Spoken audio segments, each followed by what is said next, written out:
नमस्कार मित्रांनो, ही गोष्ट 2 वर्षांपूर्वीची आहे. माझ्या दुकानात एक भाभी येत असत. खर तर त्यांना फक्त भाभी म्हणणे चुकीचे ठरेल, कारण ती एका परीसारखी होती. तिचा रंग एकदम दुधासारखा पांढरा आणि तिला जिथे पकडू तिथे टोमॅटो सारखी लाल होईल असा होता. तिची उंची अंदाजे 5 फूट 3 इंच. तिचे स्मूथ आणि सिल्की केस जे एखाद्या नागिनीसारखे नाचत असत. मी जेव्हा त्यांना पहिल्यांदा पाहिले तेव्हा मला वाटले की हा फारच सुंदर माल आहे आणि माझ्या हातात येणे कठीण आहे, पण नशिबात काही वेगळेच लिहिले होते. तिचे फिगर जबरदस्त होते आणि ती पूर्ण मारवाडी होती. पहिल्यांदा ती माझ्या घरी काही वस्तू घेण्यासाठी आली होती. त्यानंतर आमच्या भेटी वाढत गेल्या. ती कधी कधी दुपारी यायची आणि आम्ही तासनतास गप्पा मारत बसायचो. तिचा नवरा नेव्हीमध्ये होता जो वर्षातून फक्त 2दा यायचा आणि जेव्हा तो यायचा तेव्हा ही बिचारी कुठेच जायची नाही. ती तिच्या नव्याबरोबर आनंदी नव्हती कारण तो जनावरासारखा माणूस होता. तिच्या घरात तिची सासू राहत होती. आमच्या भेटीच्या 8 महिन्यानंतर तिची सासू वारली आणि घरात एकाकी जगण्याने ती कंटाळली होती. जेव्हा तिने मला ही गोष्ट सांगितली तेव्हा मी म्हणालो की घराचे काम पूर्ण करून तुम्ही दुकानात येत जा, तुमचे हृदय मोकळे होईल आणि माझे हृदय तुमच्यावर येईल. ती म्हणाली, मी काय हृदय लावण्यासारखी वस्तू आहे का, की तुमचे हृदय माझ्यावर येईल. मग मी म्हणालो की नाही, तुम्ही तर हृदयाला लावण्यासारखी वस्तू आहात. ती लाजली आणि जाताना म्हणाली की या शनिवारपासून येईन आणि लवकर जाणार सुद्धा नाही. आता मला वाट होती ती शनिवार येण्याची. त्या दिवशी मी पण दुकानात सजून गेलो आणि विचार केला की आजपासून रोज मजा येणार. ती बरोबर 12 वाजता आली आणि तिला पाहून माझे 12 वाजले. तिने सुंदर पांढऱ्या रंगाचा कुर्ता घातला होता आणि पांढरी लेगी. तिचे पाय असे वाटत होते की त्यांना आताच खाऊन टाकू. मग जेव्हा ती माझ्याजवळ येऊन बसली तेव्हा म्हणाली, असे काय पाहत आहेस? मला पहिल्यांदा पाहत आहेस काय? मी म्हणालो, मुली तर खूप पहिल्यात, पण आज तर अप्सरेला पाहत आहे. मग लाजून तिचा चेहरा लाल झाला. त्यानंतर आमची जवळीक वाढली. मग त्या वर्षी दिवाळीनंतर माझ्या घराचे लोक 15 दिवसांकरिता बाहेर लग्नासाठी गेले तेव्हा मी म्हणालो की आतापासून आपण रोज हॉटेलमध्ये जेवायला जाऊ, तर ती म्हणाली ठीक आहे. मग त्यानंतर थंडी वाढू लागली. मग 2 दिवसांनी मी म्हणालो की तुला मी घरी सोडतो आणि जेवायला येताना लाल साडी नेसून ये, तेवढ्या वेळात मी जेवण पॅक करून आणतो. मग मी तिला घरी सोडले आणि जेवण पॅक केल्यानंतर मी गुलाबजाम घेतले आणि तिच्या घराकडे जाऊ लागलो. मी जेव्हा घरी पोचलो तेव्हा दरवाजा वाजवण्यापूर्वीच तिने दरवाजा उघडला आणि तिला पाहून मी चकितच झालो. तिने काय साडी नेसली होती? लाल शिफॉन साडी. मग मी तिला म्हणालो की आज मला इथेच थांबावे लागेल, तर ती म्हणाली की मग थांब ना. मग मी समजलो की आग दोन्ही बाजूने लागली आहे. मग जेवण झाल्यावर मी म्हणालो की चला टीव्ही पाहूया.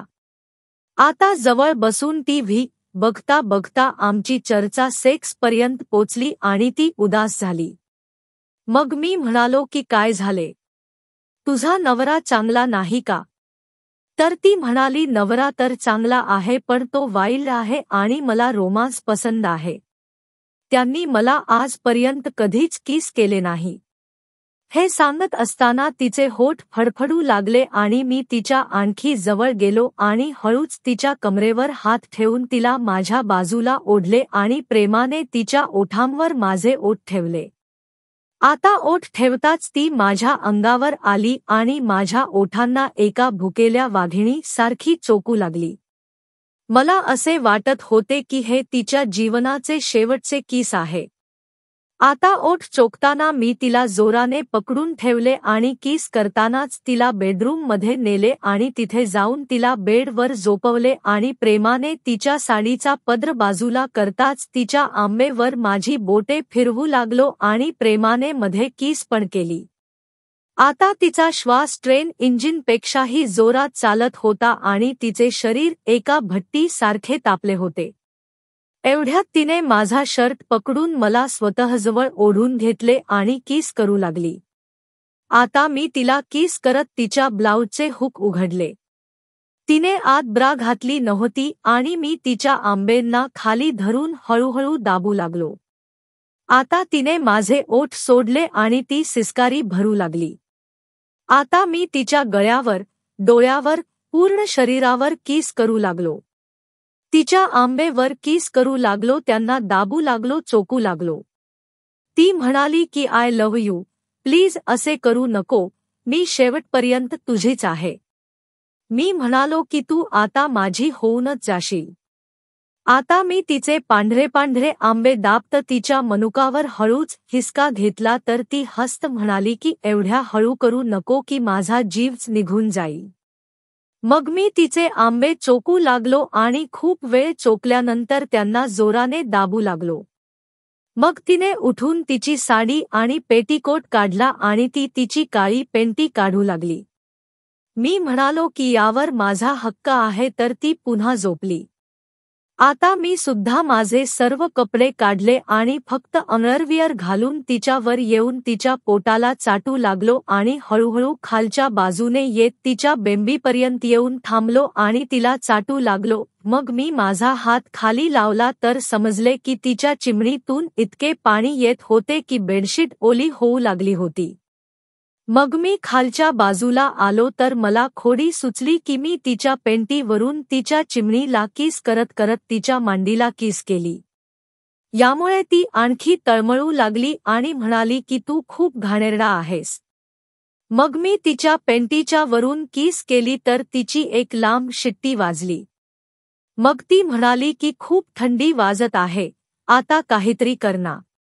मग मी तिच्या पेंटीला माझ्या दाताने ओढून काढली आणि मी पाहिलं की तिच्या चिमणीतून अमृताची धारा वाहत होती आणि ती खूपच मस्त होती. आता ती कोणत्याही स्पर्शाविना निघत होती.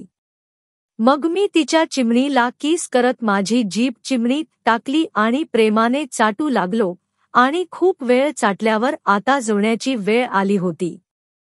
मग मी माझा 7 इंच लांब दांडा काढला आणि तिच्या हातात दिला. ती म्हणाली की माझ्या नवऱ्याचा तर काळा नाग आहे, पण तुझा सुंदर पोपट तर पूर्ण गुलाबी आहे. माझी इच्छा होत आहे की याला आत्ताच खाऊन टाकू. तर मी म्हणालो का नाही. आज तुझ्या सर्व इच्छा पूर्ण करून घे. एवढे बोलताच तिने माझा दांडा तोंडात घेतला आणि चोकू लागली. ती चोकत म्हणाली की आता बास, आता त्याला आत टाक नाहीतर मी मरेन. मग मी तिच्या दोन्ही मांड्या माझ्या खांद्यावर ठेवून माझा दांडा हळूच तिच्या चिमणीत ढकलला आणि हळूहळू चिमणीत आत टाकत गेलो.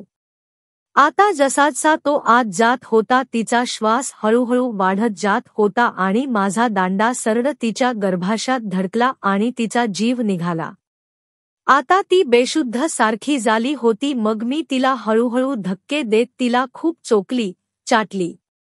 55 मिनिटांच्या जवाजवीत ती 4 वेळा स्त्रवित झाली आणि मी 2 वेळा पाणी सोडले.